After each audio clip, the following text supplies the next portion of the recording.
Hello golfers, and welcome to the Jess Frank Golf Academy YouTube channel. I'm Jess Frank. I've been teaching this game for over 20 years. I love helping golfers play better game. And today, the secret to the right wrist, the trail wrist, and how it works during the golf swing. And if you watch the guys on TV today, this weekend with the Masters, you'll see how they perform the trail wrist extension and flexion movements. So what happens is that at address, your wrist is slightly straight. As you go back, it flexes back, and it stays flexed back, and it stays flexed back until way after the ball. Then it straightens. It's going to straighten way after the golf ball is hit.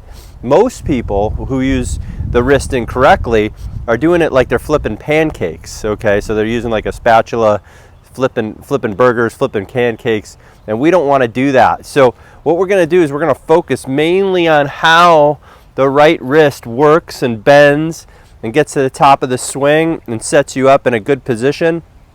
Most people also at the top of their swings, they don't have their right wrist set properly, and so the club face starts to open. And so when it starts to open, that's where your slices come in. That's where a lot of the over top swings come in. So setting up with a correct right wrist is super important. So let's just focus here on the right wrist. And as we do this, we're going to set up.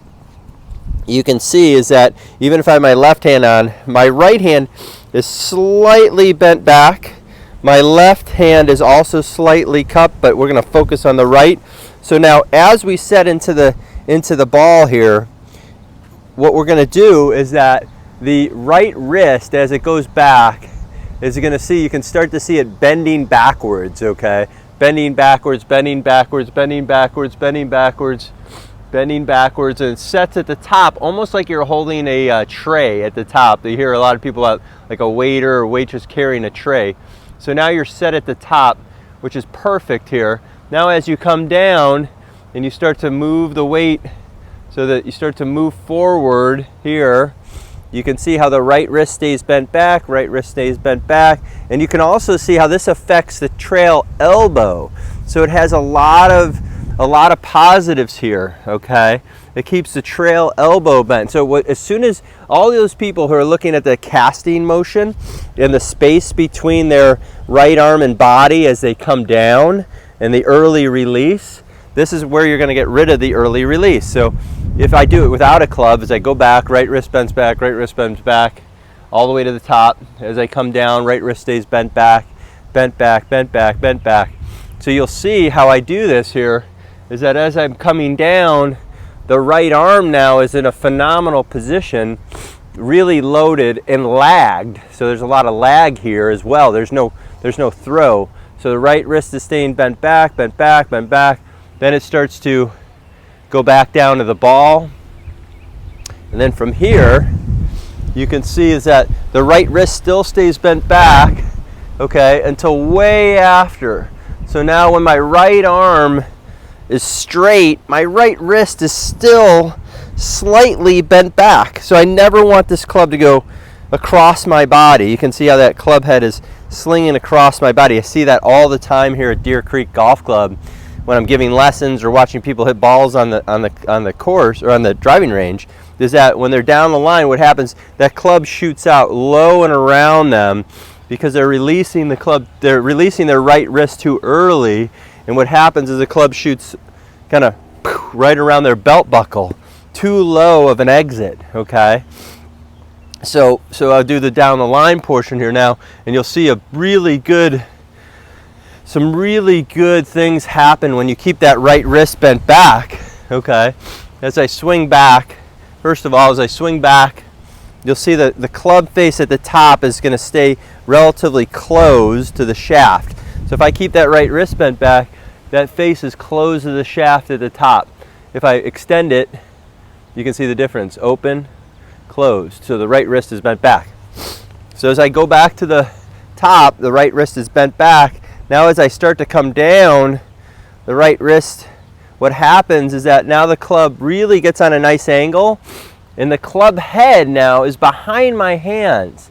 So if you want to hit a draw, you're struggling with a slice or inconsistent contact, and you want to hit a draw, the right wrist staying bent back is what you need to have. So as you come down, right wrist stays bent back. So you can see the club head's behind my hands here. Okay, then from here it's going to come back into the ball with a closed face to the shaft.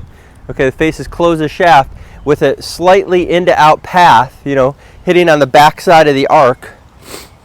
So it's hitting on the back side of the arc from back behind the ball.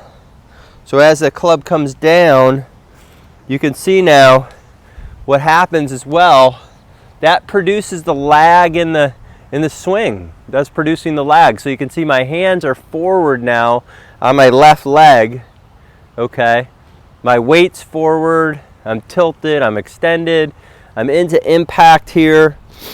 The low point is after the ball. For people who are struggling hitting it fat, this is a tremendous, tremendous exercise for you to do. Okay, so as I come back, take the club back and use both hands now.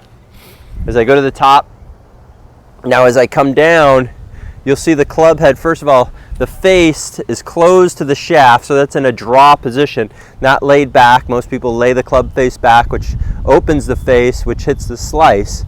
Okay, and usually when they're doing it, the club face is out in front, or the club head's out in front of your hands, and then you're slicing across the ball. So right wrist stays bent back. Okay, as you come into the ball, and then when you finish, you can see that I actually keep, for me, I keep my right wrist bent back all the way through, because now the club face is closed to the shaft. That's super important. Hopefully you can see that really well. I'll do it face on, or down, you know, so you can see me this way. So as I come through the ball, what happens now, the face is closed to the shaft, my right wrist is still bent back, the club head is in front of my body, but my hands have gone up the arc this way here. So that's a huge difference between the two motions that I see usually in this in golfers, especially amateur golfers, higher handicap golfers. You know, I'll see it even in the single digits sometimes too.